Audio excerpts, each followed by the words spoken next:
अगर प्राइस को किसी कैंडल में सेलर ने कंट्रोल करके नीचे ले जाता है, बट क्लोज होने से पहले बायर प्राइस के ऊपर कंट्रोल करके उसके हाई के आसपास क्लोज कर देता है, तो हम जानते हैं कि ये कैंडल बनने का पोजीशन के हिसाब से इसे हैमर या हैंगिंग मैन कैंडल कहा जाता है। ट्रेंड का टॉप में बने तो हैंगिंग मैन और ट्रेंड का बॉटम में बने तो हैमर पैटर्न। और किसी कैंडल में अगर सेलर प्राइस को कंट्रोल करके एक स्ट्रॉन्ग रेड कैंडल बनाता है तो उसे स्ट्रॉन्ग बेयरिश कैंडल कहा जाता है। और ये दो कैंडल को लगभग सभी ट्रेडर्स जानते हैं। लेकिन अगर ये दो कैंडल इस तरह एक साथ बन जाता है तो हम यहाँ सेल साइड के लिए एक अच्छा ट्रेड कर सकते हैं। इसका प्रीवियस वीडियो में इसका ऑपोजिट जो पैटर्न है उसे मैं समझाया था।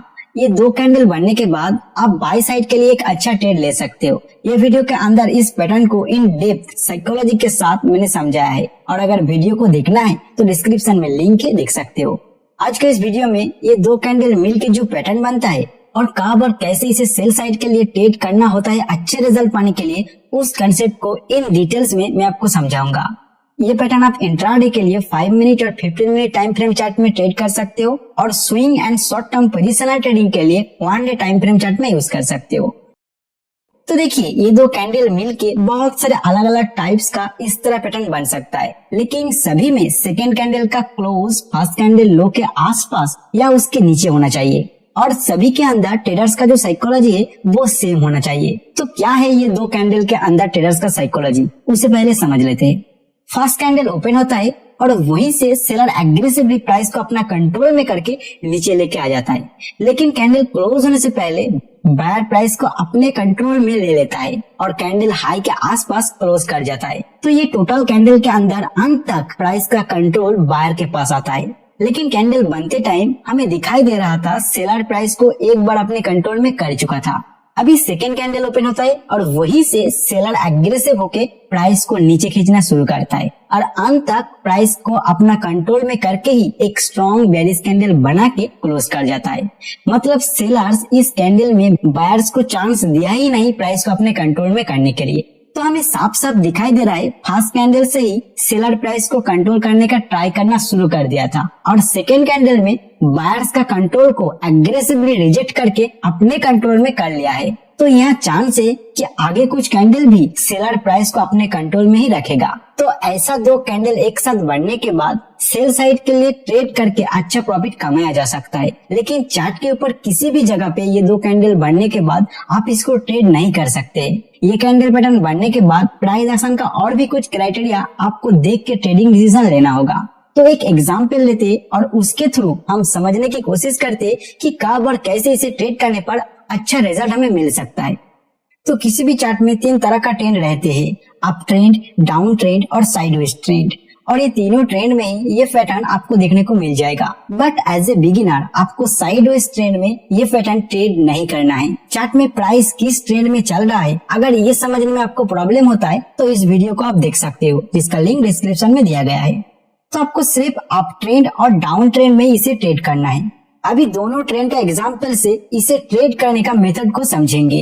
आपके सामने अभी ये एक चार्ट जो स्ट्रॉन्ग अप ट्रेंड में जा रहा है, फिर प्राइस थोड़ा थ्रोबैक करता है और उसके बाद ये पैटर्न बनता है। अभी हमें इस पैटर्न का साइकोलॉजी से पता है कि प्राइस इस बार स्ट्रॉन्ग सेलर के कंट्रोल में है, लेकिन ट्रेडिंग डिसीजन लेने से पहले आपको रिसेंट कुछ प्राइस एक्शन को स्टडी करना है। जैसे थ्रोबैक करने के बाद इस जगह पे प्राइस थोड़ा टाइम बिताया, मतलब बायर और सेलर्स दोनों ही यहाँ प्राइस को अपने कंट्रोल में करने की कोशिश कर रहा था। अभी उसी एरिया में प्रीवियस प्राइस एक्शन में भी आप देखोगे बायर्स और सेलर्स ने फाइट किया था। मतलब चार्ट के ऊपर ये एक ऐसा एरिया है जहाँ प्राइस को कंट्रोल करने के लिए बायर्स और सेलर्स दोनों ही स्ट्रगल कर रहा है। अभी उसी एरिया में ये पैटर्न बन जाता है, मतलब उस फाइट एरिया में फिलहाल प्राइस के ऊपर सेलर्स अपने कंट्रोल कर चुका है। अभी हमें प्राइस का स्ट्रक्चर देखना है। तो यहाँ पे आप देखोगे अप ट्रेंड का टॉप में कुछ इस तरह का पैटर्न हमें देखने को मिल रहा है।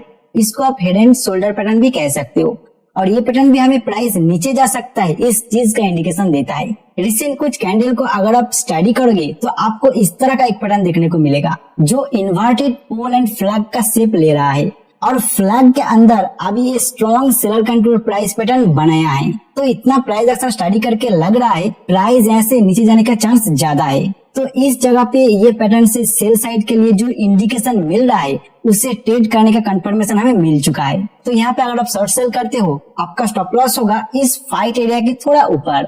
इसके बाद कुछ सेशन सेलर प्राइस को अपने कंट्रोल में ही रखा था। ये चार्ट में प्राइस बीच बीच में पुल बैक करते हुए इसमें जा रहा है और रिसेंटली ये जगह पे ये पुल बैक किया है। इस पुल बैक के टाइम ये दो कैंडल यहाँ बनता है, मतलब यहाँ बायर्स और सेलर्स का फाइट हुआ और अंत तक प्राइस के ऊपर स्ट्रांगली कंट्रोल अभी सेलर्स का है। और क्योंकि डाउन ट्रेंड के दौरान पुल बैक करते टाइम ये पैटर्न बन रहा है तो चांस ज्यादा है कि प्राइस को यहाँ से सेलर अपने ट्रेंड में ही लेके चला जाएगा। तो यहाँ आपका सेल सिग्नल जनरेट हो जाता है और स्टॉप लॉस रखना है इस फाइट एरिया के ऊपर। इसके बाद आप देखोगे प्राइस को सेलर्स उसी ट्रेंड में कंटिन्यू करके नीचे लेके गया।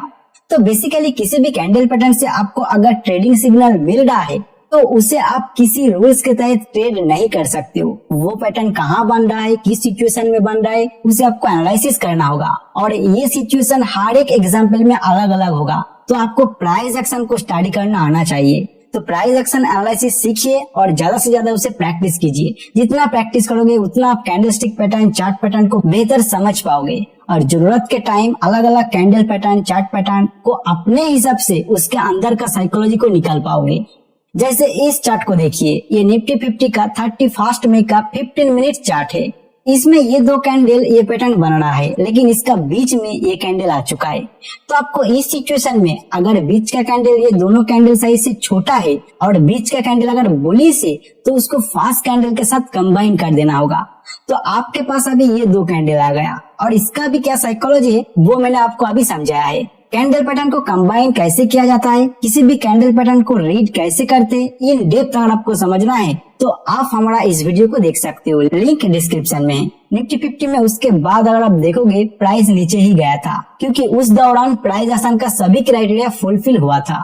मेरा मकसद था ये दो कैंडल का साइकोलॉजी को आपको समझाना और सही तरीके से इसे ट्रेड कैसे किया जाए उसे बताना, जो मैं कर चुका हूँ। अभी आप चार्ट में इस पैटर्न को ढूंढिए और सिचुएशन के हिसाब से प्राइस को रीड करने की कोशिश कीजिए। वीडियो इतना तक देखने के बाद भी अगर आपको लगे इस वीडियो से कुछ सीखने को ना मिला हो तो डिसलाइक करके चला जाना, और अगर कुछ सीखने को मिला हो तो प्लीज वीडियो को अपने दोस्तों के साथ शेयर जरूर करना। इस वीडियो में फिलहाल इतना ही, मिलते हैं नेक्स्ट वीडियो में नए कई कंसेप्ट के साथ।